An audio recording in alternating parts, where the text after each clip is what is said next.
కనిపిస్తుంది. ప్రతి ఇంటికి ఏడాదికి 3 గ్యాస్ సిలిండర్లు. మరి సంతృప్తి 40%, అసంతృప్తి 47. మహిళలకు ఉచిత బస్సు ప్రయాణం 1852. సో నెక్స్ట్ కనుక చూస్తే ఆంధ్రప్రదేశ్ ప్రభుత్వ పరిపాలన ఎలా ఉంది? చాలా బాగుందనే వాళ్ళు 4% ఉన్నారండి. చాలా బాగుంది, బాగుంది, ఓకే, ఇట్స్ ఓకే 30%, పాస్ మార్కులు వేసిన వాళ్ళు. బాగలేదు, ఫెయిల్ అయింది 41%, పర్వాలేదు 4%. ఇప్పుడే చెప్పలేమనే కొంత అసందిగ్ధత ఉన్నోళ్ళు సంఖ్య 12% ఉంది. వైఎస్ఆర్సీపీ ప్రభుత్వంలో రైతు భరోసా కేంద్రాలు ఎలా పని చేశాయి, వాటి మీద మీ అభిప్రాయం ఏంటంటే? సరిగ్గానే చేస్తున్నాయి, ఇప్పటికీ పనిచేస్తున్నాయి అనే వాళ్ళు 10%, పనిచేయట్లేదు అనే వాళ్ళు 29%. ఆర్బీసీలను భరోసా కేంద్రాలు నిర్వీర్యం చేశారనే వాళ్ళ సంఖ్య ఎక్కువ ఉంది, 39%.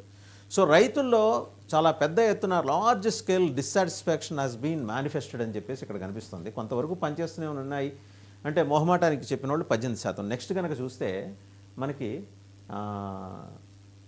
ప్రస్తుత కూటమి ప్రభుత్వంలో వివిధ పంటలు పండించిన రైతులకి ఇదే పెద్ద ఇష్యూ అయింది. ఇవాళ జగన్మోహన్ రెడ్డి అనే ఆయన ఎక్కడికి వెళ్ళినా ఓ 15,000 మంది అసాంఘిక శక్తులను ఎంటేసుకుని తిరుగుతూ గందరగోళం చేస్తున్నాడు, అల్లలు సృష్టిస్తున్నాడని ప్రభుత్వం, డీజీపీ గారు, వాళ్ళు పోలీసులు అందరూ చెప్తా ఉన్నారు. సరే, ఒక్కొక్క పంటకి ఎట్లా ఉంది గిట్టుబాటు ధర అనేది చెప్తే, కాటన్కి వచ్చేప్పటికి, పత్తికి వచ్చేప్పటికి 52% అసంతృప్తి ఉంది, గిట్టుబాటు ధర లేదనేవాళ్ళు. ఉందనేవాళ్ళు 28%. ధాన్యం చూస్తే 46% అసంతృప్తి, ధర లేదు. 41% పర్లేదు, సంతృప్తి. మిర్చి 53% విపరీతంగా ఉంది, దీని మీద అప్రోర్ అయితే. 21% పర్లేదనేవాళ్ళు. పొగాకు ఇతర పంటలకు వచ్చేప్పటికి 49% అసంతృప్తి. ఇవే ఈ మేజర్ సెక్షన్సే ఇప్పటివరకు జగన్మోహన్ రెడ్డి టచ్ చేసింది. అండ్ గిట్టుబాటు ధర బాగుందనే వాళ్ళ సంఖ్య తక్కువ, 23. మామిడి, కూరగాయలు ఎట్సెట్రా చూసుకుంటే గిట్టుబాటు ధర లేదు. చూసాం కదా, బంగారుపాళ్యం చూసుకుంటూ వచ్చాం మనం మొన్న, ఎలా రోడ్ల మీద పారేసి కిలో ₹2 కమ్ముకునే పరిస్థితి. 54% వాళ్ళు అసంతృప్తి కనిపిస్తోంది. గిట్టుబాటు ధర బాగుందనే వాళ్ళు 18%.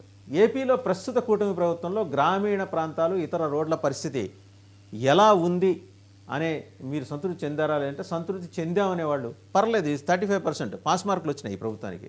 సంతృప్తి చెందలేదనేవాళ్ళు 30% ఉన్నారు. నాణ్యత సరిగా లేదు, మరమ్మతులు చేస్తే సరిపోతుందనేవాళ్ళు, మరమ్మతులు మాత్రమే చేస్తున్న వాళ్ళు 15%. నెక్స్ట్ కనుక చూస్తే మనకి పారిశ్రామిక అభివృద్ధి జరిగిందా లేదా, లేకపోతే త్వరలో జరుగుతుందని భావిస్తున్నారా అంటే, అభివృద్ధి లేదు, త్వరలో జరగవచ్చని ఆశాభావం వ్యక్తం చేసేవాళ్ళు 18%, జరుగుతోంది అనుకునే వాళ్ళు 22%, అభివృద్ధి లేదు, త్వరలో జరుగుతుందన్న ఆశ లేదు అనేవాళ్ళు 44% ఉన్నారు. ఇక్కడ చాలా స్పష్టంగా ఇది ఎక్కువ డిస్సాటిస్ఫాక్షన్ కనిపిస్తుంది. తెలియదు, చెప్పలేము. ఈ పారిశ్రామిక అభివృద్ధి గురించే ఇంతకుముందు గడిచిన 2 నెలలుగా ప్రభుత్వం మాట్లాడుతూ వస్తుంది. జగన్మోహన్ రెడ్డి అనే భూతాన్ని 1000 అడుగుల గొయ్యి తీసి తవ్వి పాతేస్తే కానీ పారిశ్రామిక అభివృద్ధి రాదని మరి నమ్మేవాళ్ళు సంఖ్య చూస్తే అంత పెద్దగా కనిపించట్లేదు. అది ప్రస్తుత కూటమి ప్రభుత్వం, గత ప్రభుత్వాల్లో ఏ ప్రభుత్వం పరిపాలనలో గ్రామ పంచాయతీలకు మంచి జరిగింది అంటే, ప్రస్తుత ప్రభుత్వంలో మంచి జరిగిందని చెప్పేవాళ్ళు 40% ఉన్నారు, గుడ్. గత ప్రభుత్వంలో 30%, రెండు ఒక రకంగా ఉన్నవాళ్ళు 18%. నెక్స్ట్ కనుక చూస్తే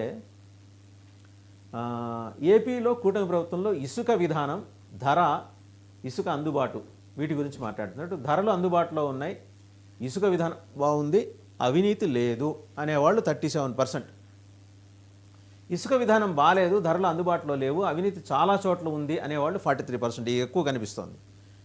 సరే, ఇక లిక్కర్ బ్రాండ్స్, ధరలు, వాటి గురించి మాట్లాడేప్పుడు నాణ్యత, బెల్ట్ షాప్స్ అభిప్రాయాలు అంటారు. ధరలు అందుబాటులో ఉన్నాయి, బెల్ట్ షాపులు ఎక్కువగా లేవు, 26% అనేవాళ్ళు. ధరల్లో అప్పటి ప్రభుత్వానికి ఇప్పుడు